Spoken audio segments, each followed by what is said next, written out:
Muy bien, muy buenas tardes a todos. Este grupo tiene el honor, el privilegio de tener a Rodrigo Uprimi esta tarde. Él nos va a hablar sobre el proceso constituyente, la Asamblea Constituyente y la democracia en Colombia. Rodrigo, muy bienvenido a este grupo y adelante. Bueno, buenas tardes a todas y a todos. Armando, ¿cuánto se plantea de presentación y luego para preguntas y debate? Sí, perfecto, Rodrigo. Te rogaríamos que hablaras entre 30 y 40 minutos, no te interrumpimos y después abrimos los comentarios y preguntas y tenemos el entendido que vamos a terminar a las 4 por tus compromisos y lo vamos a hacer Perfecto, muy serios por eso. Adelante, Rodrigo. perfecto, muchas gracias. Bueno, muchas gracias por la invitación. Es un gusto y un honor participar en este grupo. Gracias especialmente Armando por la invitación. Yo lo que me propongo es como meterle un poquito de teoría al debate que ha habido en Colombia sobre poder constituyente, proceso constituyente y asamblea constituyente a partir de las distintas declaraciones que ha hecho el presidente Petro y los debates que esto ha suscitado.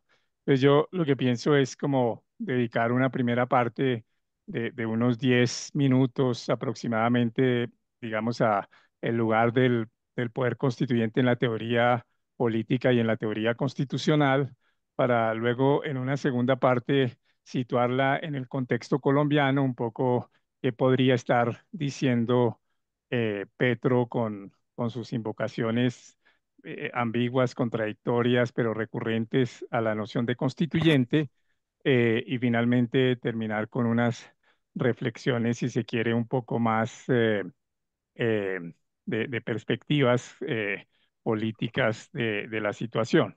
Esos son como los tres puntos que voy a tocar. Entonces, en el primer punto, la teoría del poder constituyente. La teoría del poder constituyente es una teoría que tiene unos 250 años en la teoría constitucional, está muy ligada al surgimiento del constitucionalismo moderno, especialmente en Francia y en Estados Unidos. En Estados Unidos no se usa la expresión, pero está implícita la expresión en el inicio de la Constitución norteamericana cuando dice "We the people".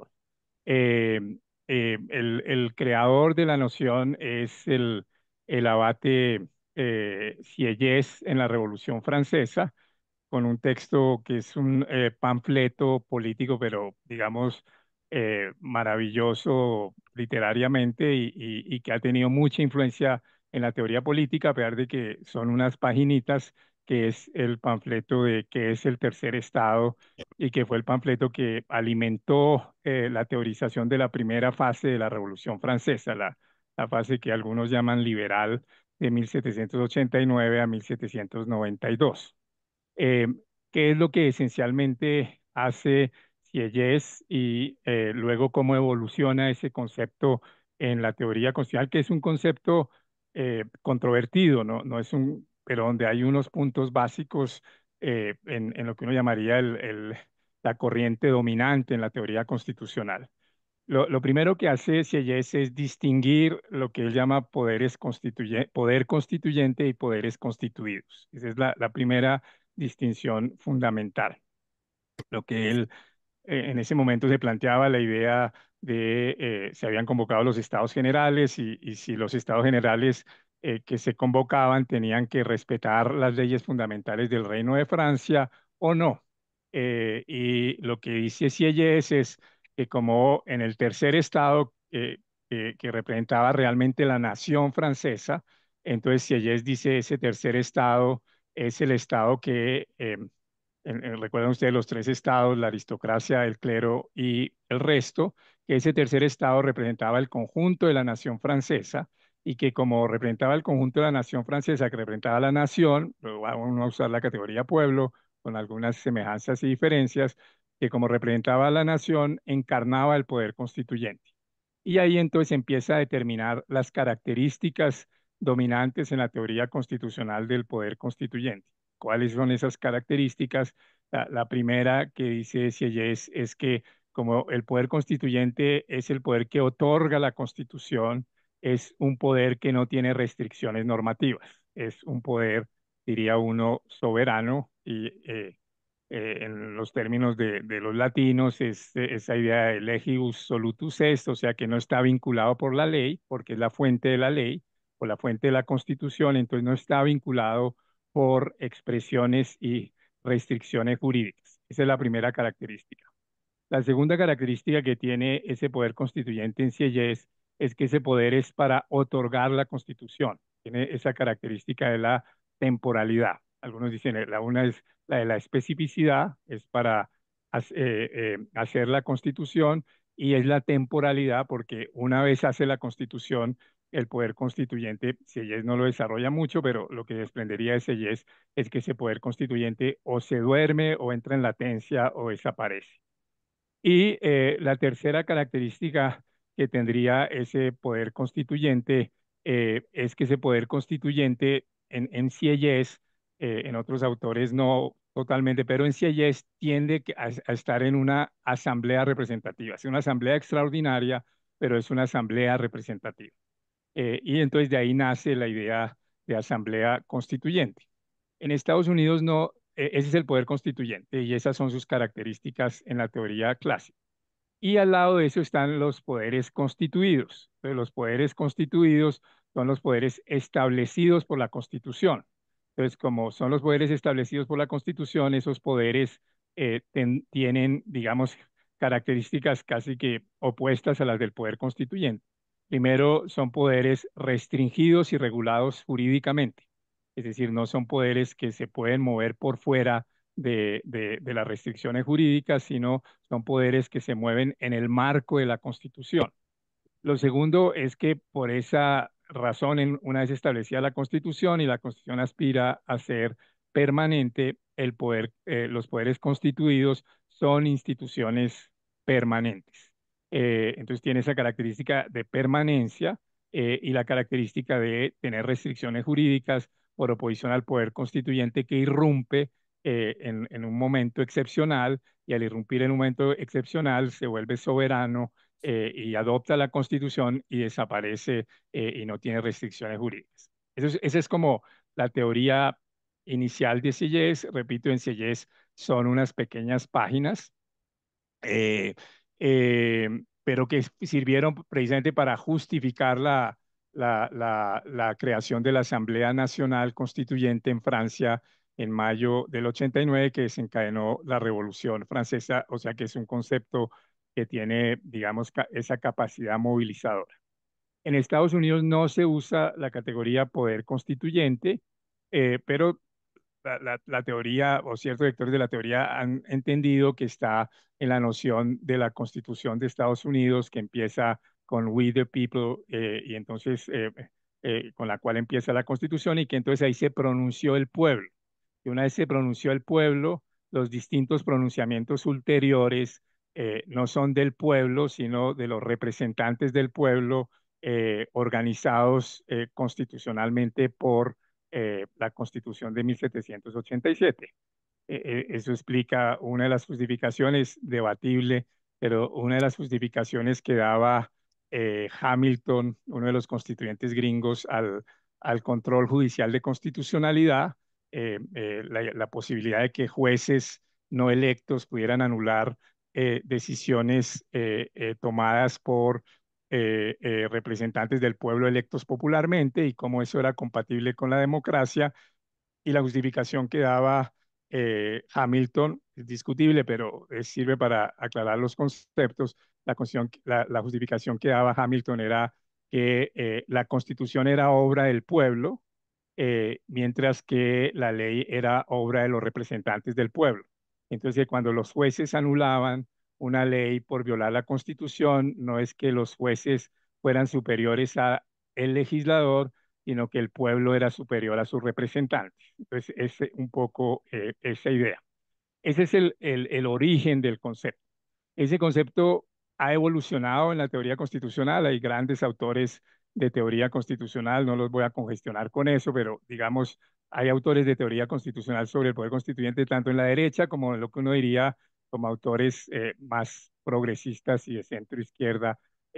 Dos grandes autores del siglo XX son Carl Schmitt, que es el autor de un texto de los años 30, Teoría de la Constitución 2030, y que fue uno de los juristas del nazismo, pero también con tesis en muchos aspectos muy semejantes, lo cual muestra que no obligatoriamente invocar la teoría del poder constituyente es un argumento de derecha o de izquierda, sino es un argumento que tiene otras utilidades u otras motivaciones. En el otro lado están autores como el francés Georges Bourdieu, que también tiene todo, digamos, un estudio en su tratado de derecho constitucional sobre el poder constituyente y otros autores. Y entonces, a partir de eso, se empieza a desarrollar la idea de que una vez que se adopta la teoría del poder constituyente, cómo se relaciona la teoría del poder constituyente con la democracia y con la tesis de la soberanía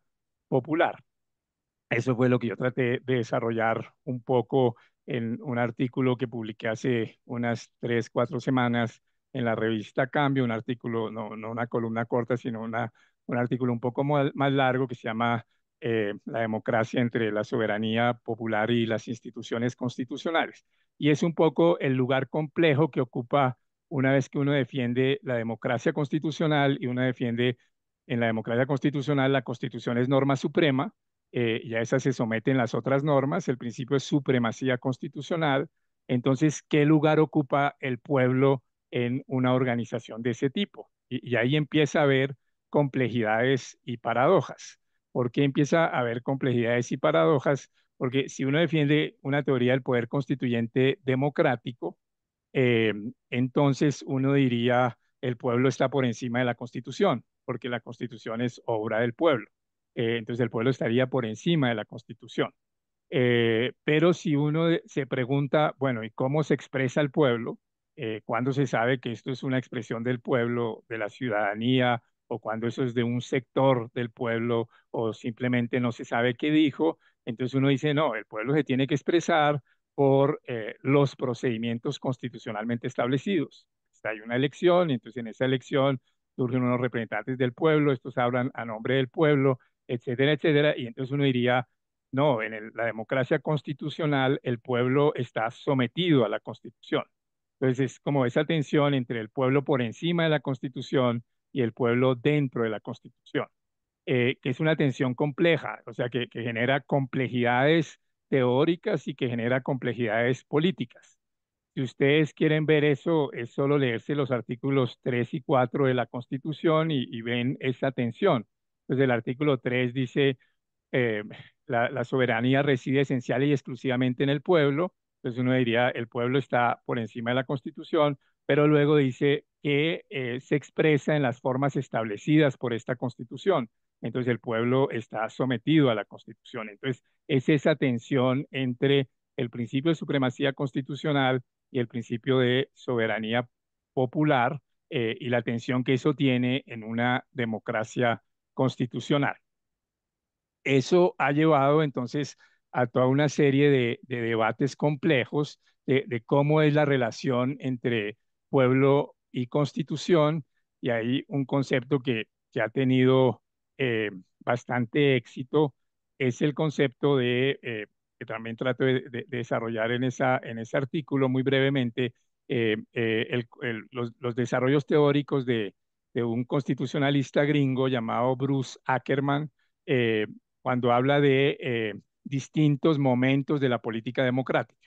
Entonces él dice, hay unos momentos de la política democrática que son como lo que uno llamaría los momentos ordinarios, en donde se adoptan leyes, se adoptan políticas públicas, a veces leyes muy importantes, pero todo eso se hace dentro del marco de la Constitución y eso lo llama él los momentos de política ordinaria y excepcionalmente hay lo que él llama momentos constitucionales, que son momentos en donde irrumpe el pueblo como poder constituyente, usualmente a veces dentro de las formas constitucionales.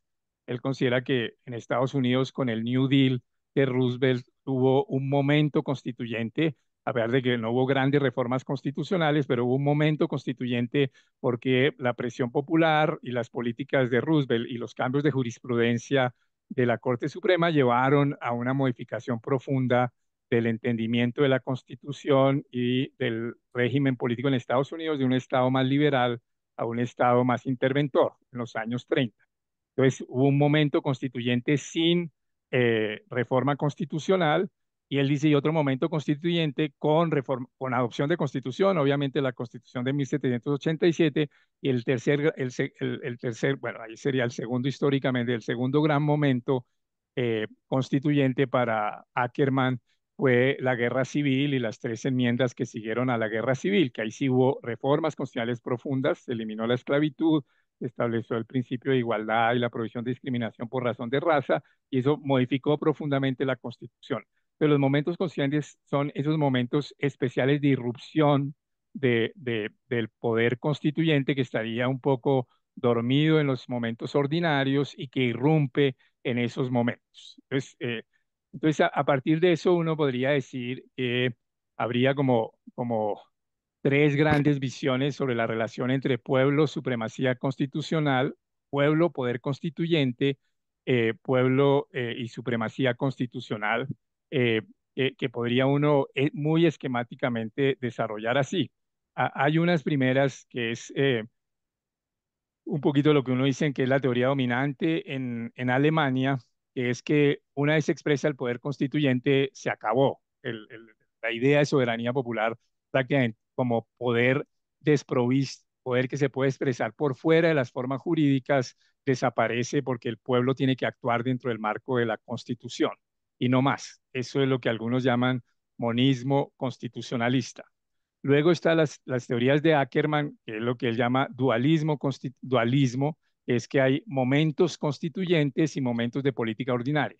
En los momentos de política ordinaria, el pueblo se expresa en el marco de la Constitución y entonces rigen las normas constitucionales y en esos momentos excepcionales, que son momentos de crisis, son momentos paradójicos porque cuando funcionan son momentos al mismo tiempo de crisis y que llevan a algún consenso, o sea, crisis muy fuerte de rupturas, pero que luego se reconducen a un consenso. Entonces ahí serían los momentos constituyentes.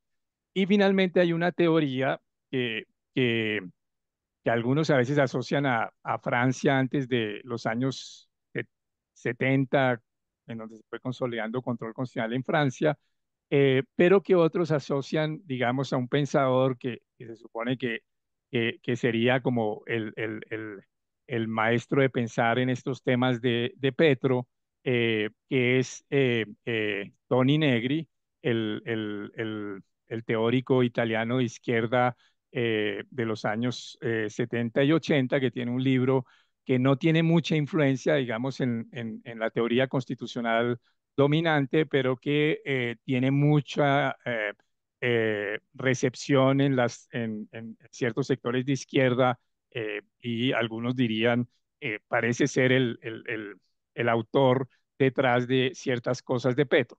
Y en esta teoría lo que se tiene es un poder constituyente del pueblo permanente, permanente. O sea, si en la primera el poder constituyente desaparece totalmente, en la segunda el poder constituyente se duerme, pero está ahí, puede irrumpir excepcionalmente. En la tercera, el pueblo se mantiene como poder constituyente de manera permanente, eh, que sería un poquito lo que algunos llamarían monista, una especie de monismo eh, de la soberanía popular, o que sería un poco la teoría de, de Toni Negri.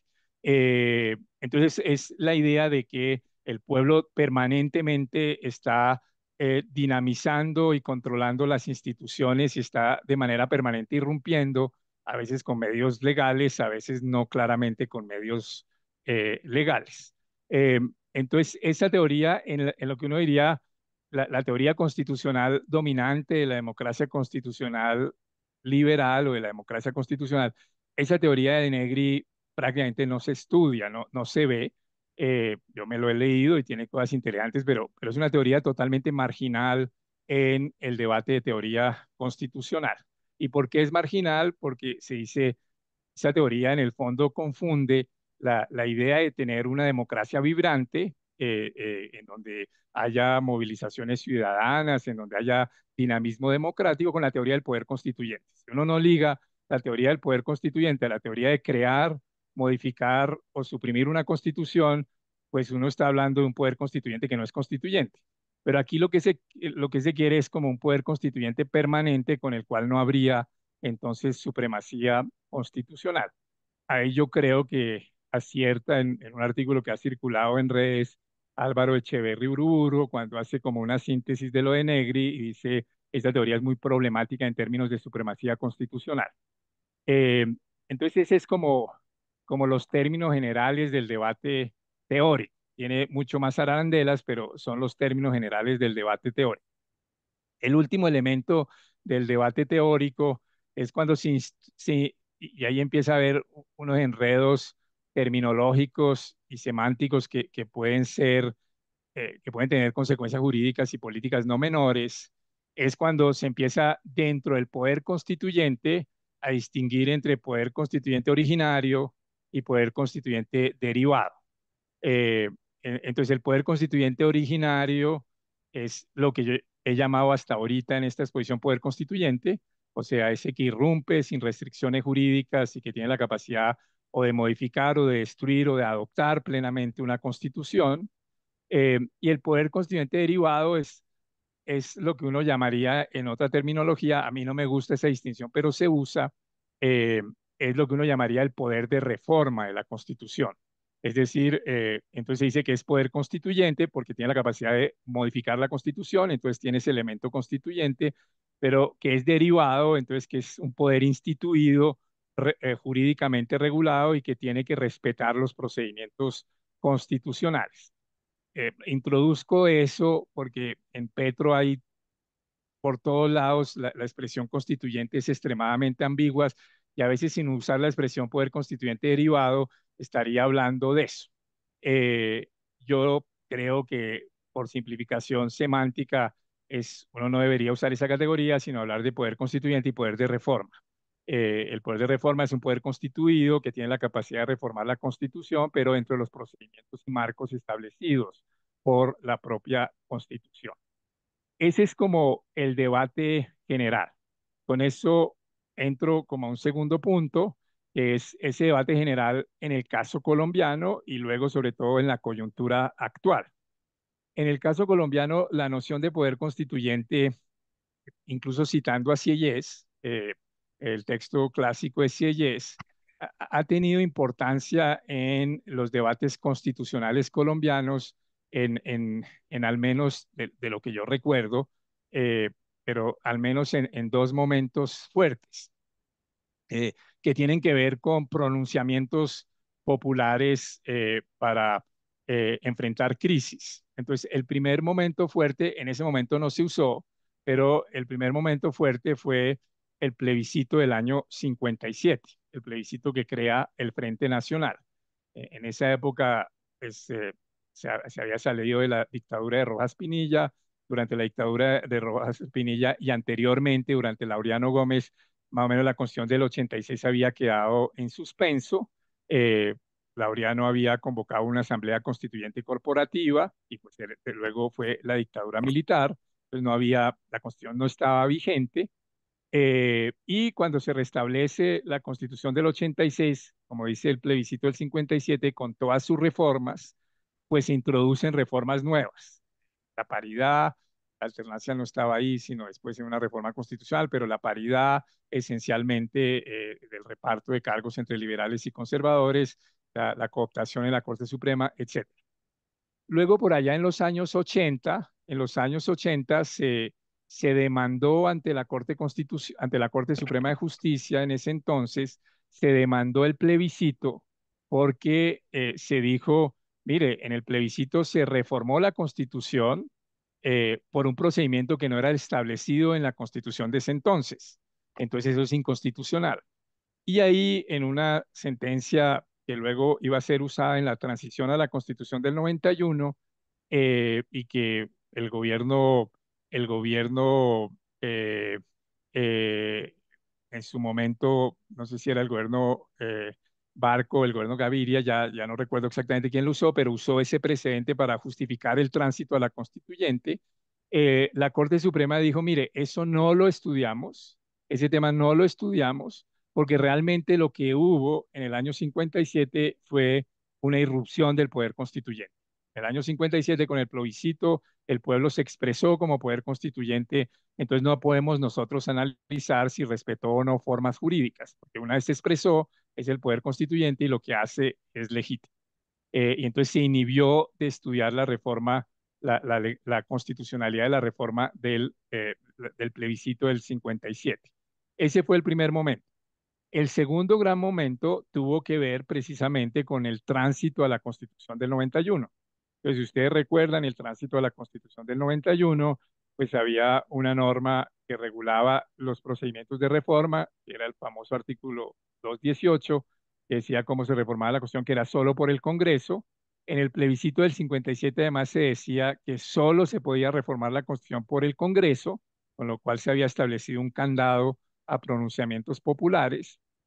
Y entonces cuando empezó a surgir consensos a través de movilización ciudadanas, a través del acuerdo de paz con el M-19 y al cual se sumarían después otros grupos guerrilleros y todo el movimiento que se dio en los años 90 de que la salida a la crisis colombiana era una reforma constitucional profunda o una asamblea constituyente,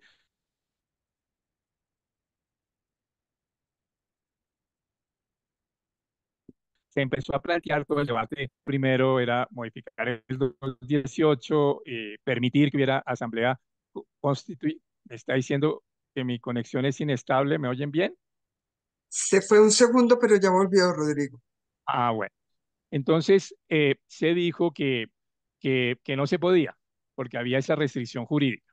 Y entonces, ¿qué fue lo que sucedió? Lo que sucedió fue que por una cantidad de consensos políticos se fue generando la idea de que estaba irrumpiendo el poder constituyente. Entonces, ¿cuáles fueron esos momentos de irrupción del poder constituyente?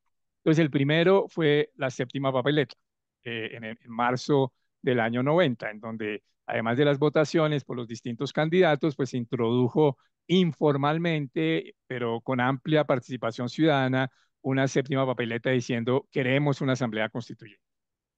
Eso entonces dio lugar a que hubiera un decreto de estado de sitio del gobierno Barco y en ese decreto de estado de sitio del gobierno Barco, el gobierno dijo, vamos a permitir que en las elecciones de mayo de presidente del año 90 se contabilice una papeleta en donde la gente pueda decir creo que era que decía, ¿estamos o no de acuerdo a favor de una Asamblea Nacional Constitucional? Ahí todo un gran debate de constitucional constituyente. Constitucional sería en el marco de la Constitución, aunque sea un procedimiento extraordinario, y constituyente soberana, ahí decía constitucional para fortalecer la democracia participativa. Y entonces se dijo que se autorizaba a la registraduría a contabilizar esos votos. Esa, esa reforma, ese decreto de estado de sitio pasó al control automático de la Corte Suprema eh, y pronto algunos de ustedes recuerdan, fue una decisión súper dividida. Fue más o menos, no recuerdo el número de magistrados, pero digamos 23 y eso fue más o menos 12-11.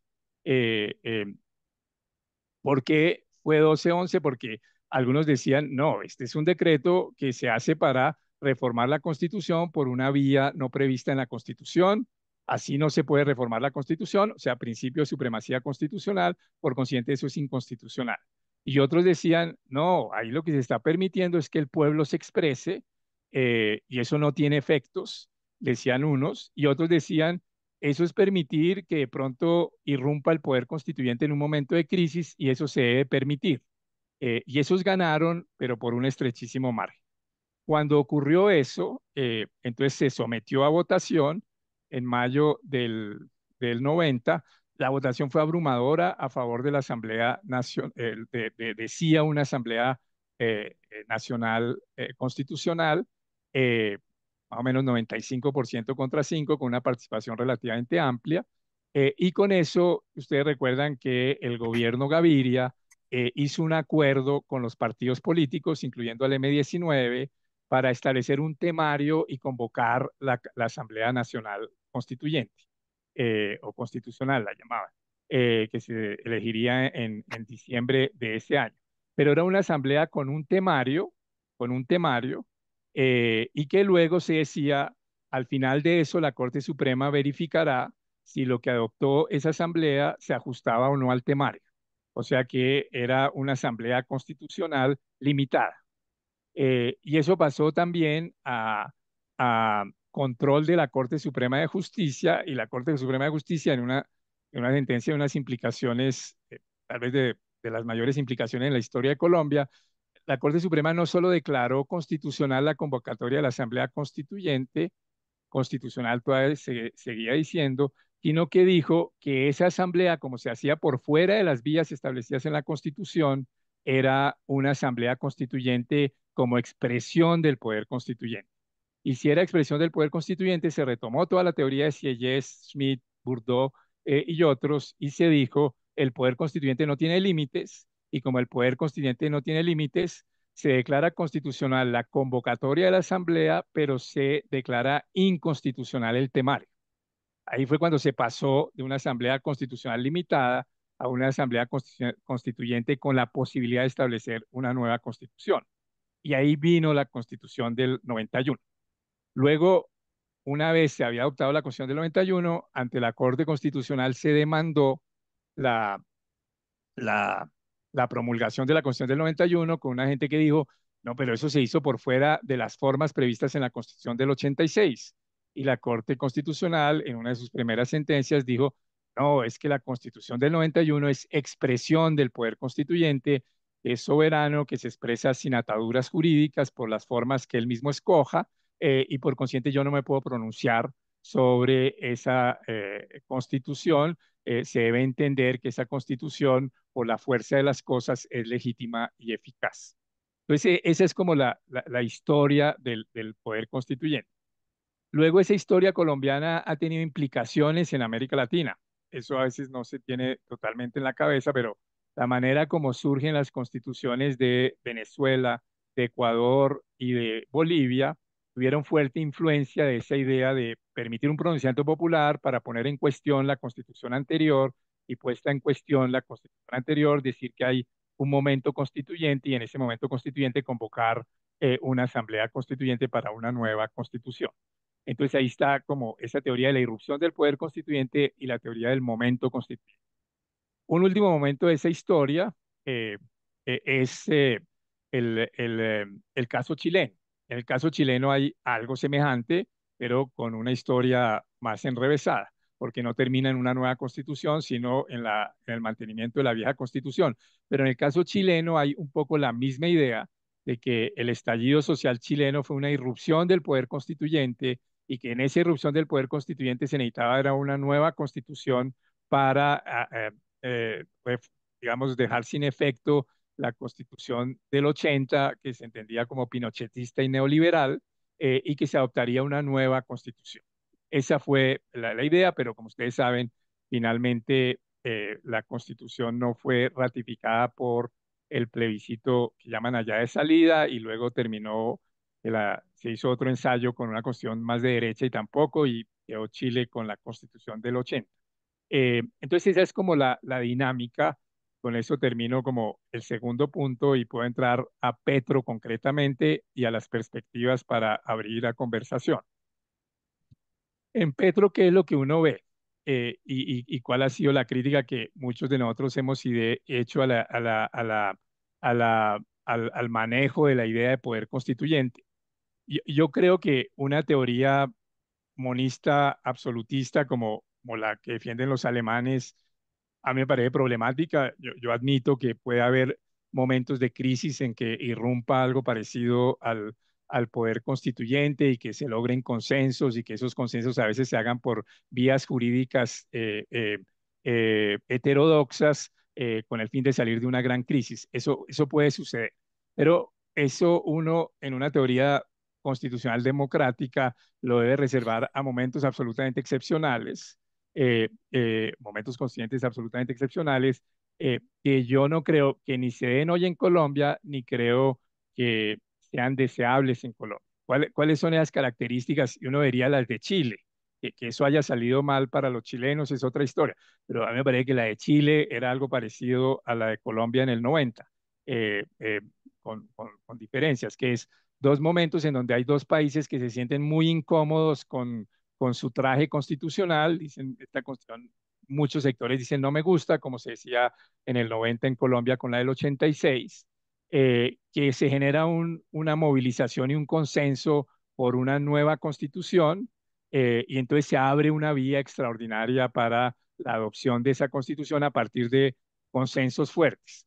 La gran diferencia en Colombia es que en Colombia se mantuvieron los consensos hasta el final, hasta la adopción de la constitución, y la gran diferencia con Chile es que en Chile esos consensos se rompen y entonces la posibilidad de una constitución nueva queda totalmente fracturada y Chile prácticamente hoy no tiene, pues tiene una situación rara constitucionalmente porque lo que han hecho es rechazar las tres constituciones posibles. La de Pinochet la rechazaron al decir que se iba a adoptar una nueva, jurídicamente vigente, pero que se iba a adoptar nueva. La segunda en el plebiscito que la negó y la tercera en el plebiscito que la negó. En Colombia logramos ese medio milagro del 90-91, que fue lograr un consenso fuerte en una constitución que se fue instalando y que fue adquiriendo esa legitimidad. Entonces yo creo que esa es como la teoría, digamos, del poder constituyente en general en América Latina. Y ahí cómo es que ha jugado Petro. El juego, digamos, el juego de Petro es difícil de seguir. Yo no sé si él lo tiene claro o no, ahí yo tengo dudas, porque él utiliza indistintamente como cuatro nociones. Él utiliza un poco a veces la noción de asamblea constituyente, entonces uno diría, va a convocar una asamblea constituyente, la usó en Cali, la usó en otras oportunidades, que como las reformas no se aprueban, se necesita la Asamblea Constituyente, eh, y nunca aclara, a veces dice que no, que es que no, si llega a haber una Asamblea Constituyente es la que está establecida en la Constitución está establecida la posibilidad de una Asamblea Constituyente, entonces sí sería un poder constituyente no soberano, sino derivado, porque su competencia sería la que establezca la ley del Congreso que convoca la Asamblea. Entonces a veces señala eso. Luego en otras habla de un concepto genérico que uno diría es que va a haber una que otra reforma, y por procedimientos ordinarios y lo que quiere es una movilización popular fuerte, que es cuando habla de proceso constituyente. Y entonces esa es como otra idea.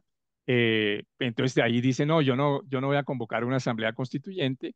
Luego cuando habla de asamblea constituyente, y ahí es la tercera, ya la había señalado, pero para aclarar analíticamente, es la tercera ambigüedad, que uno no sabe si es la asamblea constituyente establecida jurídicamente o una asamblea constituyente extraordinaria por fuera de las normas constitucionales, un poco establecida por decreto, como ha dicho en un análisis jurídico que me parece descabellado, el exfiscal Montealegre por decreto que definiría la composición y que incluso podría alargar periodos presidenciales. La idea misma de alargar periodos presidenciales iría en contra de la esencia de la teoría del poder constituyente, que es que se limita a adoptar la constitución, no a establecer decisiones inmediatas. Y la última es cuando habla de poder constituyente solo como poder de movilización ciudadana, que sería como la teoría de Tony Negri. Es no, yo lo que estoy diciendo es que la ciudadanía se movilice, el pueblo se movilice, y tome en su lugar las riendas de su destino. Y entonces eso es lo que explica, digamos, sus enormes ambigüedades. Entonces, si uno ve la entrevista que tuvo Petro en la revista Cambio hace 15 días, el primer párrafo, se ve claramente esa ambigüedad. Entonces, en una primera parte le preguntan, pero es que usted va a convocar una asamblea constituyente por fuera de la Constitución. Y él dice, no, no, no, eso no es así, ni siquiera voy a convocar una asamblea constituyente. Entonces uno dice, bueno, listo, se tranquilizó la cosa. Pero luego lo que dice es, yo lo que le he dicho es al pueblo que asuma su poder constituyente. Entonces uno dice, ¿qué quiere decir eso? Y ahí es, y con eso termino, ahí es donde está la enorme ambigüedad y los enormes riesgos o la inocuidad de la discusión, que es en las dos cosas en que uno está. Sí, y que por eso yo hice un símil que no le gustó ni a los uribistas ni a los petristas, que era un símil que eso se parece al estado de opinión de Uribe, que si uno lo interpreta light, eh, no tiene ningún problema. Entonces, en el estado de opinión de Uribe es, ojalá las instituciones sigan lo que quiere la opinión pública. Bueno, uno dice, perfecto, eso no tiene ningún problema. El problema es cuando uno dice, y si las instituciones si la opinión pública quiere algo por fuera de las instituciones, vale más la opinión que las instituciones, y ahí se vuelve problemático. Entonces, lo mismo con la teoría del poder constituyente de Petro, si es simplemente eh, que el pueblo se movilice, que el pueblo actúe por vías de protesta, por vía de reclamos, por vía de asambleas, y que luego eso sea recogido institucionalmente, pues uno dice, eso no tiene ningún problema, es una democracia vigorosa. Pero si lo que dice, y en algunos textos lo ha dicho literalmente, que, y luego los poderes constituidos tienen que acoger lo que diga el poder constituyente, y yo voy a ir hasta donde el pueblo me diga, entonces ahí empieza uno a tener un discurso que empieza a ser particularmente problemático, porque si es el poder constituyente que se expresa por fuera de las formas jurídicas, uno diría, ¿dónde se expresa? ¿Dónde está? ¿Qué fue lo que dijo y qué es lo que deben las instituciones responderles a eso que dijo? Y yo creo que en eso es que estamos ahora en un ambiente infortunadamente lleno de estridencias y de dificultad y de polarizaciones que hacen muy difícil eh, cualquier discusión razonable del tema. Y entonces ahí es donde yo creo que todas las semanas hay ambigüedades en el petrismo y en el antipetrismo más acérrimo en torno a la idea de poder constituyente. Yo lo que he dicho en varias oportunidades y columnas es que ojalá deje de utilizar una expresión que tiene unas connotaciones en la teoría constitucional, que es que cuando uno habla de constituyente es porque va a modificar la constitución, o si no, no habla de constituyente, y cuando uno tiende a hablar de constituyente y no de reformas constitucionales, es porque uno tiende a decir que eso es un poco por fuera de las vías ordinarias y que eso tiene riesgos de ruptura institucional. Y lo que quiere es hablar de que se necesitan ciertas reformas constitucionales. Yo, de todas las que él ha dicho que se requieren, a veces habla de tres, a veces de cinco, a veces de ocho. Yo miré las ocho y yo creo que solo hay un tema en donde tiene razón.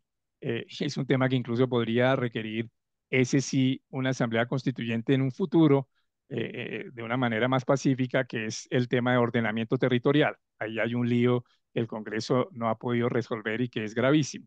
Pero en todas las otras uno ve que todo lo que él dice no requiere reforma constitucional o ya está en la Constitución. Implementar el acuerdo de paz y el acuerdo de paz quedó, digamos, con un cierto estatus ambiguo, pero un estatus constitucional en el acto legislativo 2 del 17, que reforma agraria, el marco de la reforma agraria está en la Constitución y en la ley 160, no se necesita más. Que para cambio climático, pues la Constitución tiene normas ambientales súper fuertes que no requieren, y una jurisprudencia constitucional súper fuerte en temas de desarrollo sostenible, no se requiere nada más, etcétera, etcétera. Entonces es como esa ambigüedad y ahí es donde uno dice, ojalá lográramos un acuerdo nacional sin constituyente, un acuerdo nacional que excluya la idea constituyente, pero que sí permita un pacto político de pacificación de los ánimos políticos y de posibilitar reformas sociales concertadas que yo creo que el país requiere. Eso era lo que quería compartir con ustedes, Armando y Eh, colegas. Pues Rodrigo, mil gracias. Extraordinaria clase de un gran profesor. Nos dio una gran síntesis en 40 minutos. Muchísimas gracias. Yo quiero invitar a todas las personas a levantar la mano, a opinar. Quisiera invitar especialmente, tenemos a Alejandro Linares, a Gloria María Borrero, a Jorge Humberto Botero, en fin, a las personas que conocen más de este tema, que nos ayuden a ilustrarnos con sus opiniones y sus preguntas, pero tiene la mano levantada Gabriel Sánchez primero y le doy la palabra. Gabriel, adelante. Gracias, Armando. Eh, el tema del poder constituyente, un comentario, ya lo está usando el pseudo o rector de la Universidad Nacional, Múnera. Múnera y Moncayo, y menciono el tema porque Rodrigo habló específicamente y tomó posición al respecto, fueron los que motivaron la elección, el tema de poder hacer elección, una encuesta de profesores y estudiantes, y en su momento plantearon que era una encuesta no vinculante. Vino todo este problema de la Universidad Nacional y Rodrigo, en uno de sus comentarios, manifestó que él no estaba de acuerdo con el nombramiento de Peña. La ministra y Petro actuaron y finalmente terminaron nombrando a Múnera, y Múnera ahora está hablando del poder constituyente o el pueblo constituyente en la Universidad Nacional. Entonces queda uno perdido yo por lo menos como egresado y profesor de la universidad estoy perdido, y me gustaría mucho conocer el punto de vista de Rodrigo al respecto. Muchas gracias. ¿Cómo quieres que procedamos, Armando? O, No, tal vez le voy a dar la palabra a Alejandro Linares, dos o tres y después vuelvo contigo, Rodrigo. ¿Te bueno, parece? perfecto. Alejandro Linares, que entiendo que está en un bello lugar de Italia. Alejandro, adelante. Gracias, Armando. Muchas gracias, doctor Uprimi, muy ilustrativo como siempre. Aprendemos mucho de usted cada vez que nos da clase de constitucional. Yo tengo una pregunta específica que nace del video que vi de Juanita León en Asobancaria, donde ella hace un punto interesante y es que ella señala que Petro siente que le debe su triunfo más a la primera línea y al estallido social que a los votos que obtuvo para ganar la presidencia. No sé si usted tiene una opinión sobre ese tema. Gracias. Pues no veo malas. ¿Alguien más quiere intervenir o le damos la palabra a Rodrigo? Rodrigo, adelante. Bueno, empiezo entonces por la de Gabriel. En el fondo me alegra esa pregunta porque eh, yo creo que uno de los problemas que genera la polarización en torno a Petro es que se tiende a extender esa polarización a ámbitos que no corresponden cuando hay lenguajes que la alimentan. Y yo creo que eso es lo que ha pasado en la Universidad Nacional. Eh, y yo creo, varios de pronto leyeron mis columnas o artículos, yo creo que la elección en su momento como rector de Peña fue ilegal y fue ilegítima por distintas razones. Y luego ha venido todo ese proceso que ha sido traumático y doloroso para la universidad. eh, y entonces luego terminó ahora electo Leopoldo. Múnera, de quien yo soy colega durante muchísimos años y a quien respeto muchísimo. Y entonces se tiende a hacer una asimilación muy rápida. La idea de constituyente universitaria, eh, Leopoldo nunca ha hablado de asamblea constituyente, ha hablado de constituyente universitaria. Es una idea vieja en la Universidad Nacional, es una idea que lleva varios años, que es la idea, sí, de usar la idea de poder constituyente, un poco a los CIES, eh, para buscar una reforma del gobierno universitario que se considera, yo creo que con razón, eh, eh, anquilosado y poco democrático. Que uno quiera una democratización el gobierno de la universidad no quiere decir que uno quiera la elección eh, eh, por voto del rector, sino que ahorita lo que ha habido en los últimos 30 años de la Universidad Nacional es una especie de dictadura de los rectores y el Consejo Superior Universitario. No hay instancias representativas que le hagan contrapeso al Consejo Superior Universitario y al rector, y los rectores hasta ahora siempre han sido impuestos por los gobiernos. No hay ningún rector de la Universidad Nacional que no sea el que quiso el gobierno de turno. Eh, por eso ahora que exrectores hablen tanto de autonomía universitaria, digamos, tiene muchísimos bemoles. Y cuando Leopoldo habló de constituyente universitaria, ha circulado ese video que se pone solo esa partecita, no se pone el discurso completo. Y en el discurso completo, inmediatamente que Múnera dice, la constituyente universitaria no para, aclara.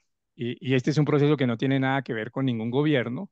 Este es un proceso nuestro de la Universidad Nacional y este es un proceso que viene desde hace años. Como diciendo, esto lo que se retoma es una dinámica interna de construcción de una gobernanza universitaria más democrática. Que vaya a pasar eso, lo verá uno, pero yo con todo el respeto que le tengo a Juanita León, creo que está totalmente equivocada cuando dice que la Universidad Nacional y todo lo que ha sucedido en la Universidad Nacional es para hacer de eso la punta de lanza de la constituyente de Petro. No lo creo para nada. Son dos procesos que han ido paralelos, que los lenguajes infortunadamente alimentan esa visión, pero que tienen lógicas y dinámicas muy distintas. Por ejemplo, pues yo he sido muy crítico y demandé la elección de Peña. He sido muy crítico de los exrectores, de la manera como han mirado, la mayoría de los exrectores, no todos, la manera como han mirado esta crisis y la han agravado con sus declaraciones. Y soy muy crítico de la constituyente de Petro. Entonces, digamos, y como yo, hay muchos así en la universidad, entonces, como que, ¿cómo es la cosa? Entonces, creo que eso tiene que ver como que debemos distinguir los debates y las discusiones. Eh, si quieren, podemos hacer una discusión mucho más larga en otra ocasión sobre el debate de la universidad, la autonomía universitaria y el debate de lo que pasó o lo que está pasando en la Universidad Nacional, pero no creo que haya esa relación. Que Leopoldo es un rector que tiene convicciones políticas de izquierda, sí. Que Leopoldo Munera es cercano a Petro, no. Son dos cosas distintas. Algo que, por ejemplo, a veces poco se menciona, es que Petro anunció que iba a apoyar al que ganara la consulta eh, antes de que se realizara la consulta. No fue que Múnera ganó la consulta, digo, entonces yo apoyo al que gane la consulta. No. Dijo, antes de que se aprobara la consulta, dijo, como respeto a las expresiones democráticas de los estamentos universitarios, yo apoyo al que gane. Y ganó Leopoldo. Y entonces Leopoldo súbitamente se convirtió en el candidato de Petro, porque Petro dijo, pues yo apoyo al que ganó la consulta y quedó Múnera. Entonces creo que hay mucho ruido e interferencia sobre el tema de la universidad y creo que el debate de la universidad merita un debate específico de qué fue lo que pasó, cómo sucedió y segundo, cuál es la mejor estructura de gobierno de una universidad, que es un tema supremamente difícil y donde no hay fórmulas muy claras. Lo segundo es lo de Alejandro. Yo creo que eh, Petro tiene conciencia de que, o tiene la visión de que sí, el estallido social tuvo mucha incidencia en su elección. Eh, y yo creo que eso empíricamente probablemente es cierto, eso es muy difícil de demostrar sociológicamente, pero yo tengo la impresión de que cuando hubo el estallido social del 77, el famoso paro nacional, lo que hubo en la izquierda fue una lectura insurreccional del estallido, del paro del 77 que alimentó el conflicto armado en Colombia. Y lo que hubo en el año 2021 fue una lectura democrática del estallido social de gran parte de la izquierda, de decir el estallido social permite la llegada de un gobierno de izquierda al poder. Y yo creo que esta lectura sociológicamente puede tener razón. Repito, sociológicamente es difícil de demostrar, pero yo creo que puede tener esa incidencia. Eh, Lo que no estoy tan de acuerdo con Juanita es las implicaciones que saca de eso. Eh, que Petro siempre sea una persona que le gusta por su carácter la confrontación y la movilización. Sí, él creció en la confrontación y la movilización y eso es muy desafortunado para un presidente de la República que debe dedicarse es al gobierno y y a la formulación de políticas públicas apropiadas y su desarrollo. Pero de ahí sacar que entonces, por consiguiente, él está buscando una constituyente por fuera de las formas jurídicas, yo no estoy seguro. Repito, yo no lo excluyo, pero no estoy seguro. Me parece que Petro juega con esa ambigüedad y ahí no sé si es un juego eh, estratégico o que el propio Petro tiene esa ambigüedad y el petrismo tiene esa ambigüedad. Que hay sectores del petrismo que sí le están jugando a eso sí lo creo. Eh, y por eso es que yo soy, entre otras, muy crítico de la idea de invocar el poder constituyente, porque lo que hace es polarizar aún más al país, porque los sectores temerosos de Petro ven ahí los riesgos de autoritarismo chavista y sectores de izquierda ven el inicio de un proceso revolucionario. Entonces, por eso yo creo que no le conviene al país la discusión que ha planteado Petro en torno a la noción de poder constituyente, como creo que tampoco le conviene al país la idea de que como él también planteó la idea de acuerdo nacional, entonces no hagamos acuerdo nacional porque cualquier acuerdo nacional desencadenaría un proceso constituyente. Yo creo que todo lo contrario, que lo que uno puede y debería tratar de buscar es un acuerdo nacional que tenga techo y el techo es la Constitución, la democracia y el Estado de Derecho. Y que ahí busque uno un acuerdo nacional, creo que es lo que ayudaría a apaciguar los ánimos en el país. Muy bien, muchas gracias, Rodrigo. Le doy la palabra a Gloria María Borrero. Adelante, Gloria María. Buenas tardes a todos. Muchas gracias, Rodrigo, por esta clase de constitucional. Comparto casi todas tus conclusiones y comentarios. Solamente tengo un comentario. También hay un tema pendiente de reforma a la Constitución, que son algunos aspectos de la reforma a la justicia que hemos intentado casi 18 veces en tratarlos de hacer y no lo hemos logrado. Entre ellos, por ejemplo, el juzgamiento de aforados, lo de las funciones electorales de las altas cortes y algunos otros detalles que hay que hacerle ajuste a la Constitución. Y ese acuerdo para lograrlo ha sido muy esquivo. Eh, y quisiera preguntarte qué lectura le das al acuerdo suscrito con el ELN. Detrás de eso, ¿percibes que hay un momento constituyente? Y mil gracias. Muchas gracias, Gloria María. Jorge Humberto Botero, adelante. Gracias. Fue realmente interesante escuchar a Rodrigo. Suelo estar de acuerdo con él, no siempre, pero la mayoría de las veces. Y admiro no solo sus conocimientos, sino su probidad. Él sostiene lo que le parece, al margen de cuáles sean las consecuencias. Ojalá muchos actores de los procesos de discusión pública tuvieran esa ética del diálogo que él mantiene. Dicho eso, quisiera comenzar por donde Rodrigo comenzó, por la evolución semántica del presidente. Me da la impresión de que Rodrigo lo entiende como impropiedad no intencional, derivada del poco o nulo conocimiento que el presidente tiene de cuestiones constitucionales. Entonces, el uso de los términos tal como los emplea el presidente no corresponde a nociones acreditadas o en los textos constitucionales o en la teoría.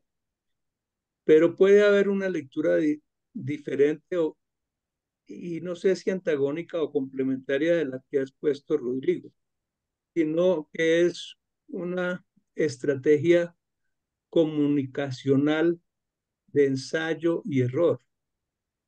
Primero, el presidente habló en Cartagena de una asamblea constitucional sin tener cabal conciencia de los requisitos que la Constitución establece para su convocatoria y de la enorme dificultad para que él pudiera, en el tiempo que le queda de su mandato y con el poder político relativamente menor que tiene, de convocarla. Alguien le hizo ver en ese fin de semana, entre viernes y lunes, que eso no conducía a ningún sentido. Entonces, al lunes siguiente, en la conversación con el tiempo, dejó de hablar de asamblea constitucional y pasó a hablar de asamblea constituyente, o sea, de una estricta refundación del Estado por fuera de la normativa y de las formas constitucionales. Y consciente de que él tiene, con el paso de los días, también dificultades para moverse en ese medio extraconstitucional que requeriría una gran fuerza política, entonces usa una noción distinta, más vaga, que es el poder popular constituyente. Y a mi modo de ver tiene tres características. Primero, que es un poder absoluto. En segundo, que es un poder intemporal. Y el tercero es que no tiene restricciones institucionales de ningún orden. Mi impresión es el que el presidente se va a anclar en esta versión y la prueba de que esa es la idea que lo soporta es el permanente desafío al Congreso por las decisiones que toma.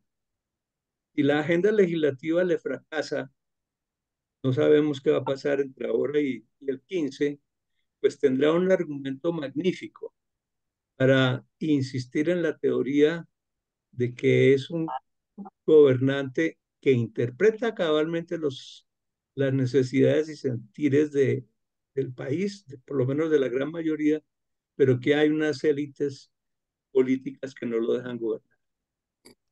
Y en pro de esa misma postura está el desafío permanente de Petro al Poder Judicial. A veces tendemos a creer que los abogados del gobierno son torpes y realmente malos. No, aún en la izquierda petrista debe haber abogados de buen nivel que pudieran hacer propuestas minimizando los riesgos de que los decretos o decisiones que el gobierno adopte se caigan en las instancias judiciales. Mi impresión es que no les importa. Mi impresión es que eso, si no les suena la flauta, por así decirlo, y pasan el examen judicial, las decisiones, pues vuelven a fortalecer el argumento de que estamos en una crisis mayúscula. Creo que ese es el juego en el que estamos y que es un juego enormemente desestabilizador para el país. Yo sigo creyendo que las instituciones son suficientemente robustas para controlarlo, pero ahí está esa amenaza latente.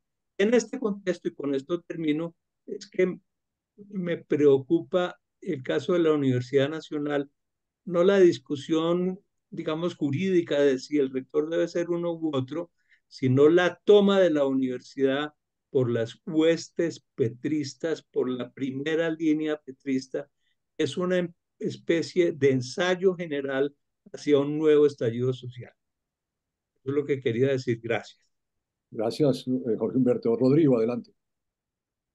Bueno, gracias. En lo primero de Gloria, de que hay también otras tareas pendientes de reforma judicial y de reforma política, no mencionó reforma política, pero de reforma judicial yo estoy de acuerdo en que hay temas pendientes y estoy de acuerdo en los dos que mencionó, eh, eh, a lo cual agregaría el tema de, del órgano de gobierno de la rama, todos los problemas que tiene el Consejo Superior de la Judicatura. Eh, pero eso es como para otra historia. Y puede ser que ese también sea un tema que en un momento más pacífico puede ser mejor resuelto por una vía distinta al Congreso de una asamblea constituyente limitada. pero creo que meternos ahorita en debates de reforma judicial es extremadamente riesgoso, dada la situación política del país. Eh, Estoy de acuerdo. Lo segundo, no, yo no creo o sea, yo no creo que teóricamente un avance de acuerdos, de un acuerdo con el ELN genere un momento constituyente.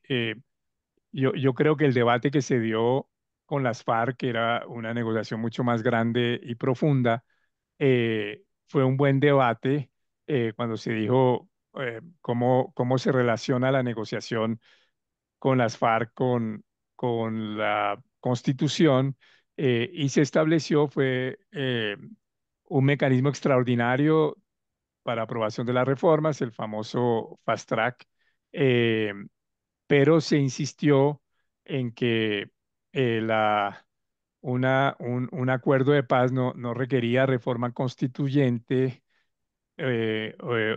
o generaba un momento constituyente porque en cierta medida, como lo dijeron muy bien en su momento y varios retomamos la idea, eh, Humberto de la Calle y Sergio Jaramillo, la idea es que el acuerdo de paz con las FARC más bien lo que hacía era cerrar el proceso constituyente del 91, que nació de unas negociaciones de paz, pero parciales, y entonces que se podría ir cerrando con otras, pero dentro de continuidad constitucional. Entonces no creo que con un grupo que plantea un desafío menor al de las FARC, uno pueda plantear que eso genera un proceso, un momento constituyente. Ahora bien, hay en el acuerdo, eh, cuando uno lo lee literalmente, no cuando lo explica Oti Patiño, que hace unas explicaciones tranquilizadoras, pero cuando uno lo lee literalmente, el acuerdo tiene cosas complicadas. Esa idea de que una vez se acuerda algo en la mesa, eso es obligatorio y las partes tendrán que implementarlo. ¿Qué quiere decir eso? Eso a mí me parece complicado.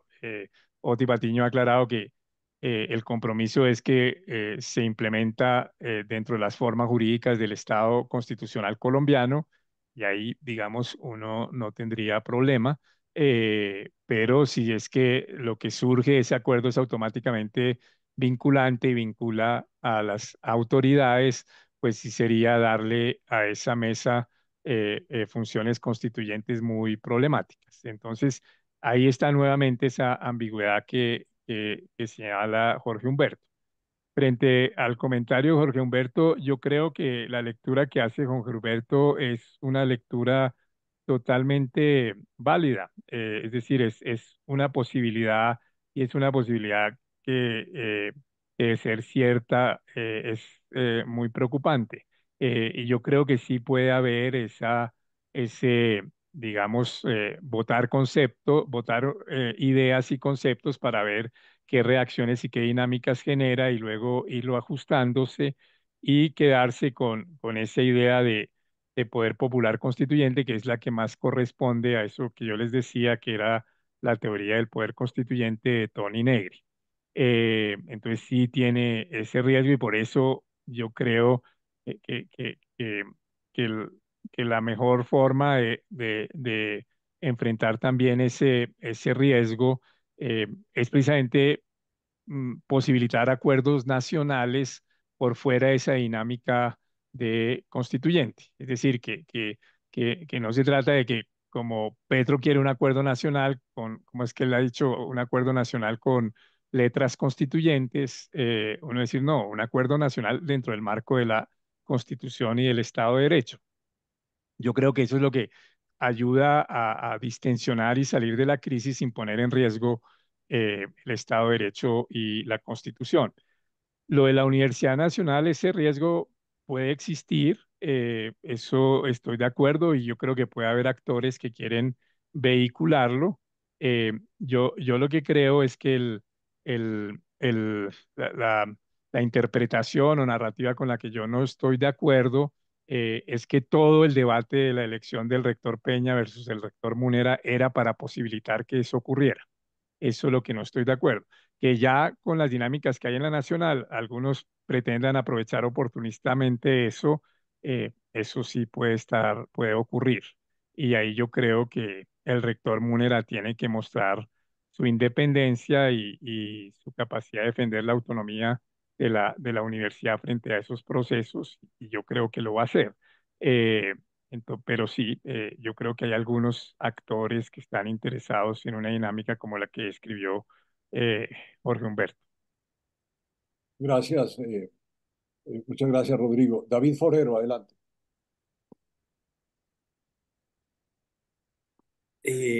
Gracias, Armando, y muchas gracias, Rodrigo. No, pues era solamente una pregunta corta, ya que pues Rodrigo mencionó lo de la Universidad Nacional y es sobre la estabilidad de la actual solución. Yo estoy de acuerdo con lo que pasó. De hecho, en una columna pues propuse que se volviera a repetir la elección, esta vez con mayorías, etcétera.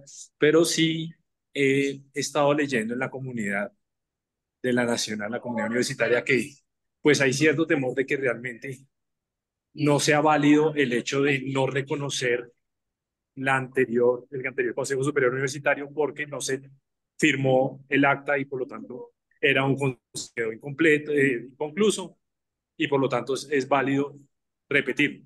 Yo, repito, estoy de acuerdo con lo que pasó, pero pues el temor que hay es que en una decisión del Consejo de Estado se reverse esta decisión y pues vuelva a quedar Peña o de alguna forma pues esta situación se reverse. Entonces, digamos, ¿cuál es la opinión de Rodrigo sobre la posibilidad de que eso pase, que el Consejo de Estado diga que esta decisión no es válida o que ese argumento de que quedó inconcluso luego se pueda repetir y cualquier gobierno pueda reversar una decisión de ese tipo a través de no firmar el acta, que es lo que me han estado diciendo que puede ser un riesgo?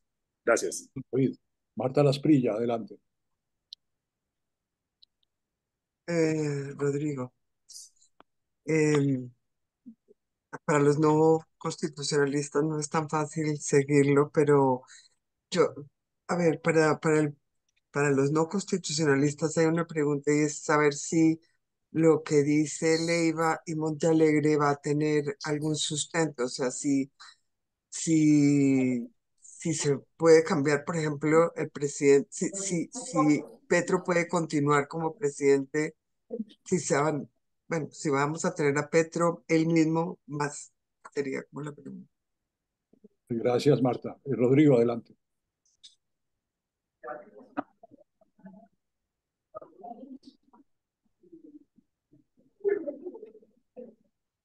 Rodrigo.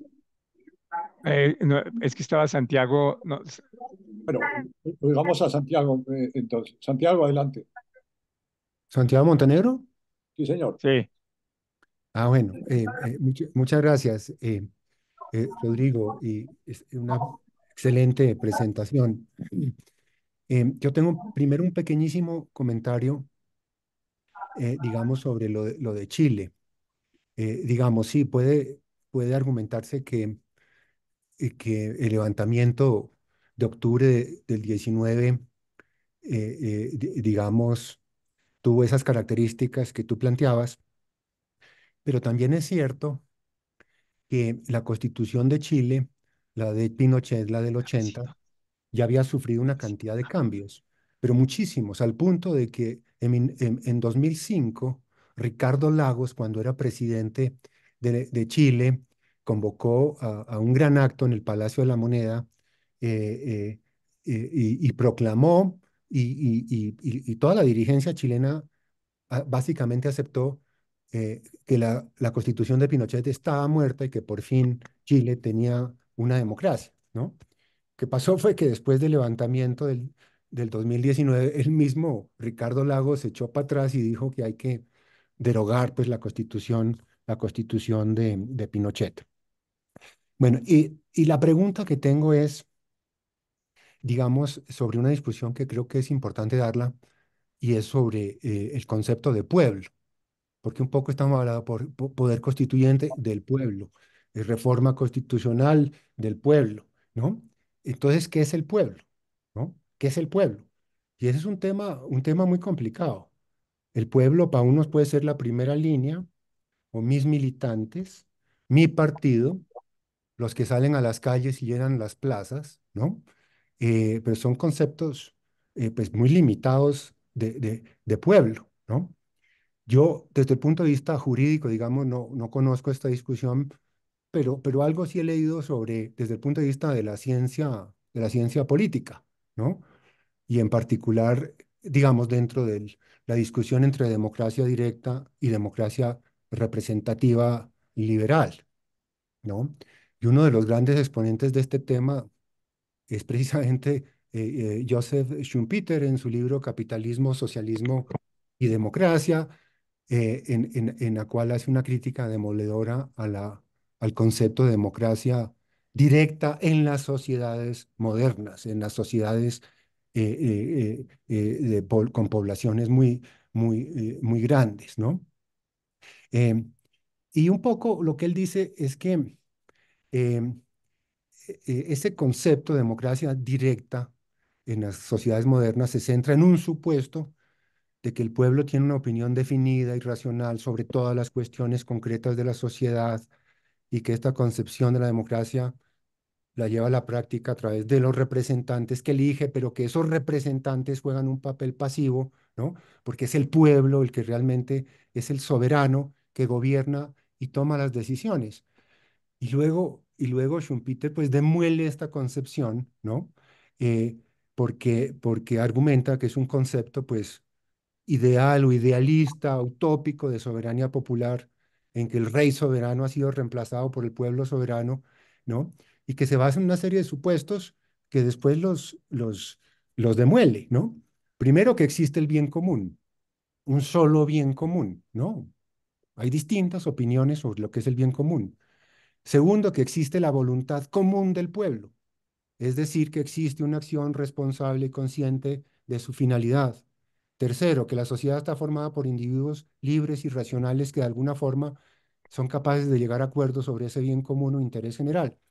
Y cuarto, que en las elecciones el pueblo elige libre y conscientemente a los individuos que implementarán su voluntad, ¿no? Realmente,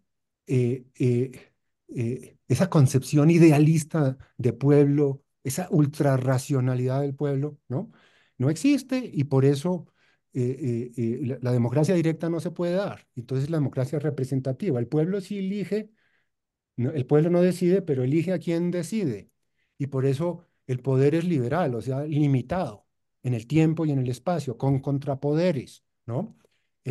Por eso las constituciones son antimayoritarias, ¿no? Para que no haya tiranía de las mayorías. En fin, entonces un poco mi pregunta, Rodrigo, es ¿cómo abordas tú este concepto de pueblo?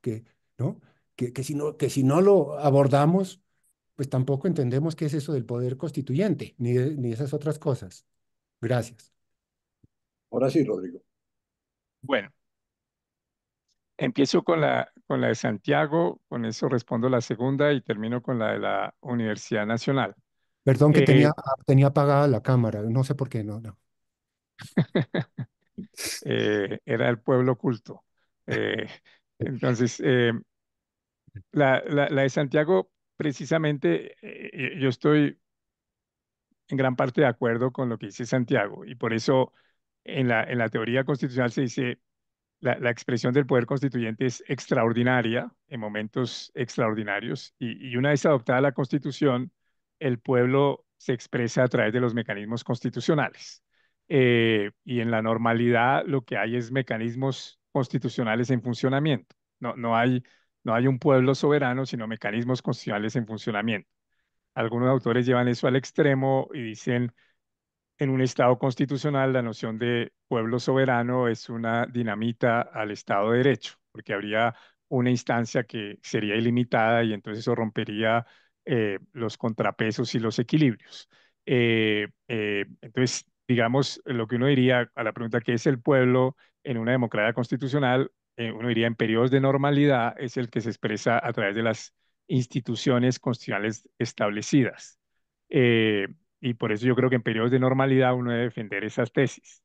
Eh, Luego hay un pueblo más inorgánico, digamos, sí, una noción más inorgánica, pero que se expresa. Y entonces hay protestas masivas, hay irrupciones de protestas y uno de los grandes debates en la democracia constitucional es cómo maneja usted eso, cómo maneja usted la relación entre las instituciones constitucionales y lo que podría uno llamar la democracia callejera, de esas irrupciones. Y uno diría, bueno, en periodos ordinarios usted admite que eso, lo que hay que generar es mecanismos para que las instituciones constitucionales respondan a esas dinámicas sociales. Y entonces ahí hay otras formas de expresión del pueblo a través de otras de sus expresiones, a veces inorgánicas. Eh, y finalmente, digamos, y eso tiene algo de metafísico, sí, y sin lugar a dudas, en esos momentos en donde uno dice, aquí irrumpió ese animal raro que es el poder constituyente originario en una situación de crisis y es un concepto que uno necesita teóricamente para poder entender por qué una norma adquiere particular supremacía en un determinado momento.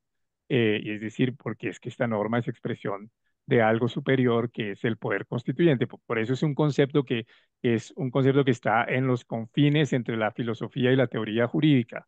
Algunos dicen que es un concepto indomesticable por la teoría jurídica. Y entonces tiene esas ambigüedades que traté de señalar en mi presentación, pero es un concepto ambiguo, pero relativamente imprescindible. Es difícil pensar la supremacía constitucional sin cierta idea de poder constituyente, que es lo que permite decir, este es un momento de expresión superior del pueblo, que permite que por eso después uno diga, el Congreso, que también fue elegido por el pueblo, de todos modos está sometido a esto porque esta es una expresión superior. Si uno no tiene ese concepto, no tiene como posibilidades muy claras de definir eso.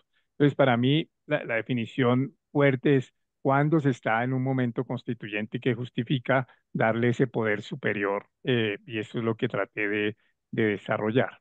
Eh, Eso entonces me permite responder a la segunda pregunta. Yo lo que creo que dice Leiva y Montealegre jurídicamente no tiene ningún sustento. O sea, lo que dice Leiva que en la que en el acuerdo de paz hay una autorización a una asamblea constituyente no tiene sentido. Ahí y lo único que dice es que se promueve un pacto político, un acuerdo político.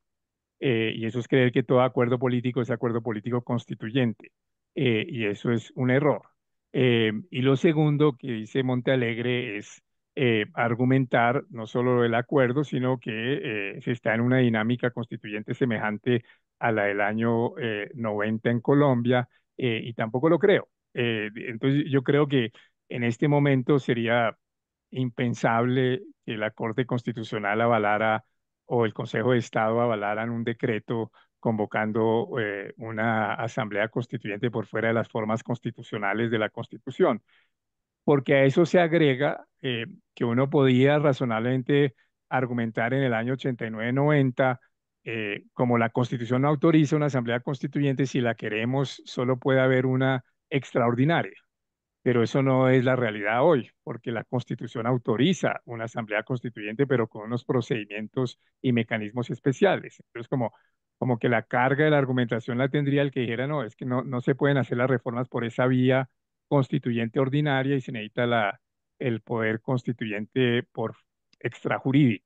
Entonces, no creo que tenga mayor sentido jurídico, pero sí puede generar eso que decía Jorge Humberto de esa movilización eh, eh, tóxica para el Estado de Derecho en Colombia.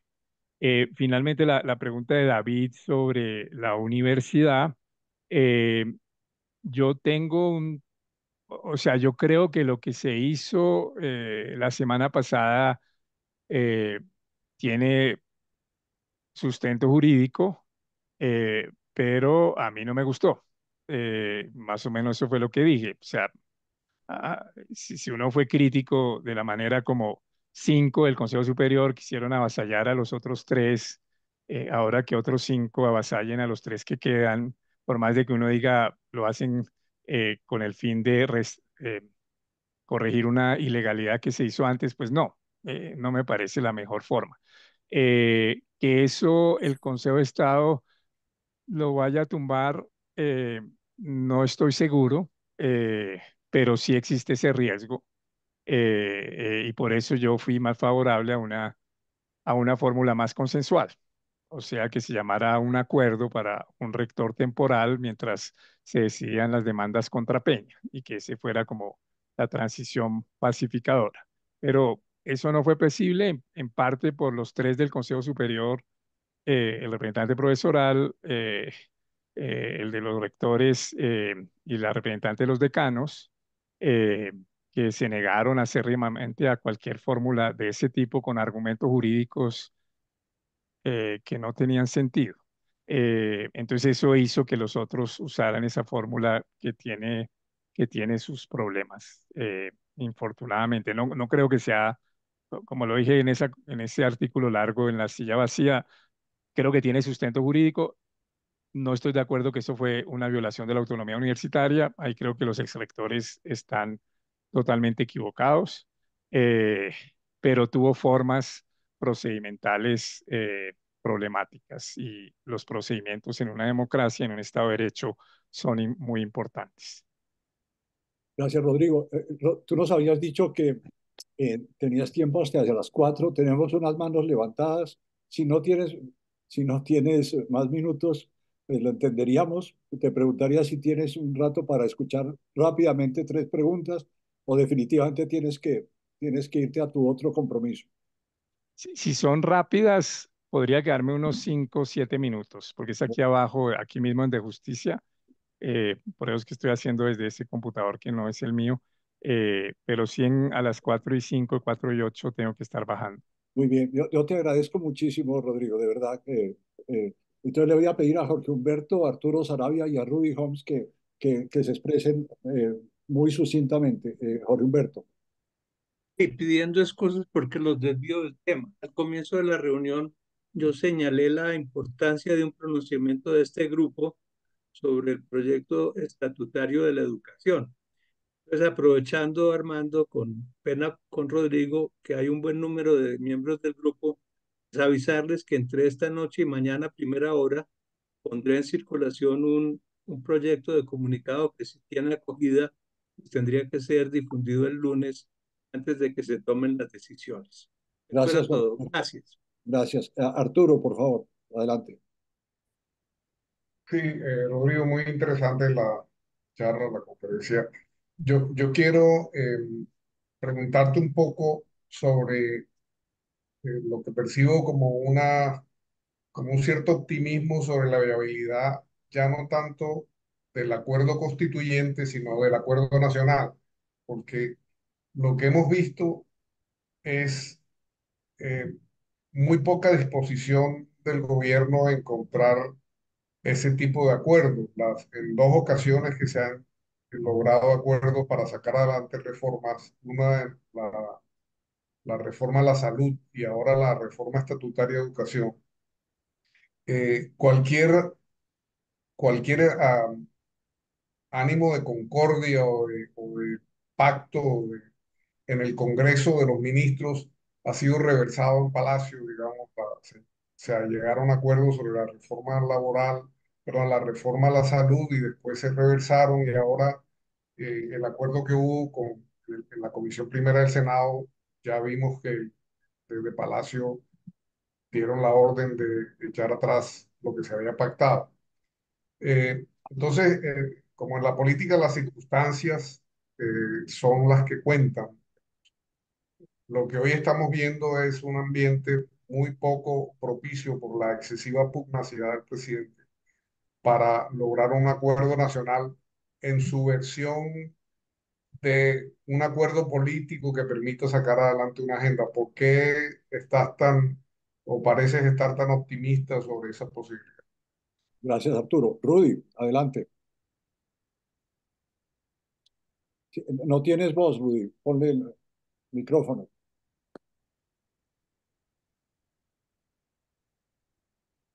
Rodrigo, muchas gracias por la charla, para mí por lo menos muy educativa. Eh, la pregunta mía es esto: ¿uno pudiera construir un argumento de que Petro está deliberadamente creando una situación de crisis eh, al no admitir ninguna discusión de las reformas que él quiere hacer pasar y insistir en que pasen solamente en la forma original. Lo mismo ocurre con la economía. Estamos en el proceso de ir a una crisis económica, una economía que no crece en 2 años consecutivos. Eh, es una economía en crisis también en cierta forma provocada por el gobierno. Entonces no podría, sea por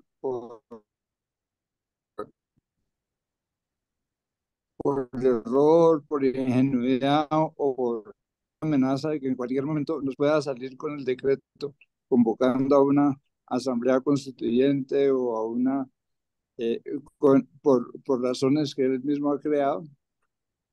A ver, Rodrigo. Bueno, yo creo que las dos preguntas están ligadas. A lo de Arturo, yo no creo que un acuerdo nacional sea fácil. No soy optimista en que se pueda alcanzar.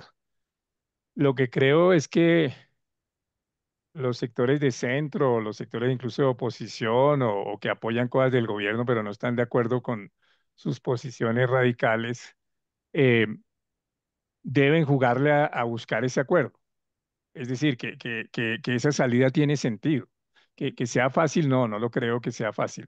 Creo que todo lo que dijo Arturo y que corresponde un poco a lo que también sostiene Rudolf, muestra que el gobierno a veces bloquea él mismo esas posibilidades de acuerdo. Pero en la medida en que haya unos movimientos de, de sectores de oposición, de sectores sociales, de sectores empresariales, diciendo puntos de posibilidades de un acuerdo que ojalá fueran impulsados por iglesias, etcétera, etcétera, se puede generar un ambiente que genere la posibilidad de un acuerdo sin constituyente. Eso es la apuesta, que no digo que eso sea fácil. Lo que digo es que me parece un error que por el temor a la constituyente, entonces haya un retiro a la posibilidad de la búsqueda de un acuerdo nacional que puede tener cualquier otro nombre, pero yo sí creo que eso es importante y que ese acuerdo incorpore cosas del gobierno sobre la posibilidad y necesidad de ciertas reformas. Ese es mi punto, no es que esté convencido de que hagamos el acuerdo porque es fácil y nos evita el debate constituyente, no. Creo que el acuerdo es difícil, pero que sectores se retiren de la posibilidad del acuerdo por temor a la constituyente es lo que creo que es un error estratégico en los debates. A lo que dice Rudolf, que el gobierno esté buscando eso, no lo sé. Eso no tengo ni idea. Que ese sea un buen argumento jurídico para convocar una constituyente, no lo creo. Es decir, yo creo que por formas jurídicas, la única posibilidad de que tuviera capacidad jurídica, algo como lo que dice Leiva y Montealegre, era que hubiera, digamos, el año entrante una especie de toma de la Corte Constitucional en la elección de los 4 magistrados que van a salir el próximo año. Pero eso no es probable porque 3 de los nombramientos dependen de las Cortes, del Consejo de Estado y la Corte Suprema, pues dependen en gran parte de las Cortes y del Senado. El presidente solo tendría fuerza en uno de los magistrados. Entonces yo creo que ahí estoy de acuerdo con Jorge Humberto, hay una estabilidad institucional en Colombia que es distinta de lo que pasó en países como Venezuela o incluso Bolivia. Pero sí, yo creo que esas discusiones hay que tenerlas y yo sigo creyendo que hay que apostarle a un acuerdo nacional eh, que tenga como piso la Constitución y la alternancia democrática y viabilizar reformas concertadas, que son como puntos básicos que yo creo que incluso lo deberían liderar también sectores de oposición, porque también creo que así como el gobierno sabotea posibilidades de acuerdo nacional, hay sectores de oposición que sabotean también esas posibilidades de acuerdo nacional porque le están apuntando a la constitución, a la, a las elecciones dentro de 2 años. Ahí sí ya me están llamando, Muy bien. Armando. Rodrigo, mil millón de gracias. Te vamos a despedir con un aplauso. Salimos mucho más educados. Mil gracias. Muchas Muchas gracias. gracias a ustedes. Y me disculpo de tener que retirarme así atropellado. Entendido. Muchas Gracias. gracias. Hasta luego. Vale. Hasta luego. Muchas gracias. Chao. Chao, gracias.